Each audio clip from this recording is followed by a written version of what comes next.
अब अन्नपूर्णा किट्स था, मतलब गरीबों को फ्री राशन मिल जाता था कुछ। अब उसमें फोटो लगे थे मुख्यमंत्री की, तो मुख्यमंत्री चेंज हो गए मान लो, तो भजन लाल की फोटो लग जाती। स्कीम बंद क्यों की?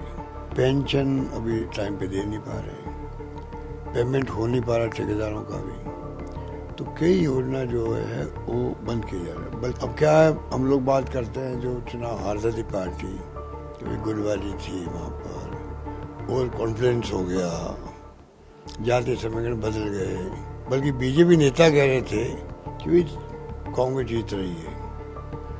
हमने मीटिंग, हमारी सीमित मीटिंग कर दी हम लोगों ने, बड़े नेताओं की भी, तो वो खुद बोले थे 4 तारीख तक, तो बोले थे 5 को परिणाम आते तो सब कुछ चौंकाने वाले होते हैं। ये अच्छी परंपरा नहीं है। अच्छी स्कीम कोई हो तो उसको चालू रखना चाहिए, आगे बढ़ाना चाहिए। अब अन्नपूर्णा किट्स था, मतलब गरीबों को फ्री राशन मिल जाता था कुछ। अब उसमें फोटो लगे थे मुख्यमंत्री की, तो मुख्यमंत्री चेंज हो गए मान लो, तो भजन लाल की फोटो लग जाती। स्कीम बंद क्यों की? दूध वालों को 5 रुपये देते, प्रति लीटर देते थे अनुदान, जिससे कि दूध का प्रोडक्शन बढ़े, मतलब वो बंद कर दिया इन्होंने। पेंशन अभी टाइम पे दे नहीं पा रहे, पेमेंट हो नहीं पा रहा ठेकेदारों का भी, तो कई योजना जो है वो बंद किए जा रहे हैं। बल्कि 25 लाख का बीमा जो था, सब तो 25 लाख बीमा यूज करते नहीं हैं, पर एक विश्वास रहता भाई अगर मान लो जरूरत पड़ गई हमारे घर में किसी की, तो सरकार 25 लाख तक में फ्री इलाज कर देगी। वो विश्वास खत्म कर दिया इन्होंने। अब कुछ लोग जाते हैं, कोई पता ही नहीं स्कीम बंद हो गई है, चल रही है, तो स्पष्ट करना चाहिए सरकार को भी कि स्कीम चल रही ना, आप आराम से आइए, वेलकम करते हैं। तो वो जो टेम्पो बना हुआ था वो कम हो गया हेल्थ को लेके, जबकि हेल्थ हमारी बहुत प्रायोरिटी रही है। आईपीएल टावर बन रहा है शानदार, तो ये हिंदुस्तान में कहीं नहीं हुआ ऐसा टावर। तो भाई जितना काम उन्होंने किया वो मैं समझता हूँ सरकार बदल रही, तो डेमोक्रेसी के क्या कारण है तो अलग सब्जेक्ट हो सकता है, पर ये सरकार जिस प्रकार से बिहेव कर रही है वो मैं समझता हूँ उचित नहीं कह सकते हम लोग, ये मानता हूँ मैं। एक सर हरियाणा में क्या कुछ विश्लेषण रहा आपका हार को लेकर, क्योंकि कहीं ना कहीं क्या गठबंधन की वजह से आपको हार झेलनी पड़ी, क्योंकि आप पार्टी की वजह से बहुत सारी सीटें ऐसी हैं जो कम मार्जिन में।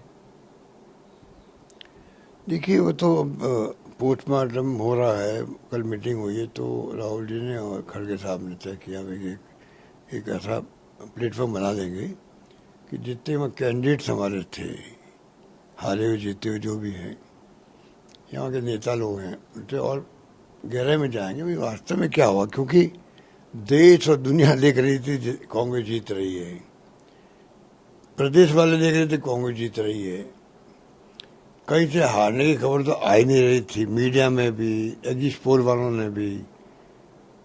तो उसके बाद में क्या होगा, अचानक अप्रत्याशित परिणाम आ गए, तो चौंकाने वाले परिणाम है ये, इसलिए इसकी तय तक जाना जरूरी हो गया।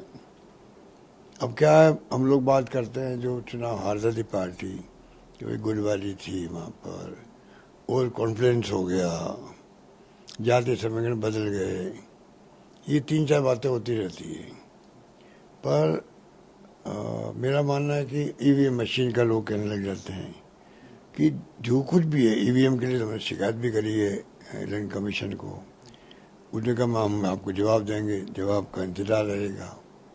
पर जो हालात बने हैं ये पहली बार देख रहे हैं चुनाव में कि इस प्रकार के हालात बनते हैं और परिणाम बिल्कुल उलट जाते हैं। ऐसा मैंने पहली बार देखा इस प्रकार से जो हरियाणा में हुआ है। हरियाणा में कैसे हुआ ये समझ के परे सबके, बल्कि बीजेपी नेता कह रहे थे कि कांग्रेस जीत रही है। हमने मीटिंग, हमारी सीमित मीटिंग कर दी हम लोगों ने, बड़े नेताओं की भी, तो वो खुद बोले थे 4 तारीख तक, तो बोले थे 5 को परिणाम आते तो सब कुछ चौंकाने वाले होते हैं। तो फिर शक होता है, ईवीएम पे शक होता है, जैसे आप कहते हो गठबंधन करते तो क्या हो जाता। ये तमाम बातें जो है ये आती है सामने, पर मेरा मानना है जब तक आप तय पे नहीं जाओ तब तक कोई कमेंट करना उचित नहीं है। सर महाराष्ट्र और होने वाला है, क्या लगता है वहाँ पर भी आप गठबंधन? नहीं देखिए, ऐसा है क्यों नहीं, गठबंधन तो खैर वहाँ चल ही रहे हैं, पर जो लोग कहते हैं भाई अब चुनाव में हार गए तो वहाँ क्या होगा, देखिए थोड़ा बहुत तो झटका सबने लगता है, पार्टी को, वर्कर्स को लगता है, पर स्थिति समय के साथ समझ जाती है कि हरियाणा की स्थिति दूसरी थी, महाराष्ट्र की स्थिति दूसरी है, वहाँ की गवर्नेंस कैसी हो रही है, वहाँ इश्यू क्या है, वहाँ क्या क्या लोगों की फीलिंग्स है, वो अलग होती है। तो मेरा मानना है कि वहाँ के यहाँ के परिणाम का बहुत बड़ा असर वहाँ नहीं पड़ने वाला है। यहाँ पर भी सर उपचुनाव है और उपचुनाव को उपचुनाव तो हम जीतेंगे लगता है मुझे, क्योंकि यहाँ की जो हमारी स्कीमें थी सरकार की, हमारी स्कीमें पूरा मुल्क के राज्य अपना रहे हैं, ऐसा माहौल बन गया है। 25 लाख का बीमा हो, ओपीएस हो, बिजली फ्री हो, सोशल सिक्योरिटी के लिए पेंशन हो, सब स्कीमें अपने आ रही है। शहरों में रोजगार की बात हमने करी, कंट्री में कहीं नहीं था, नरेगा की तरह रोजगार देना बड़ी बात थी हमारे यहाँ। छात्रों के लिए कोचिंग हमने फ्री करवा दी 30,000 बच्चों को, विदेश भेजने लगे बच्चों को हम लोग।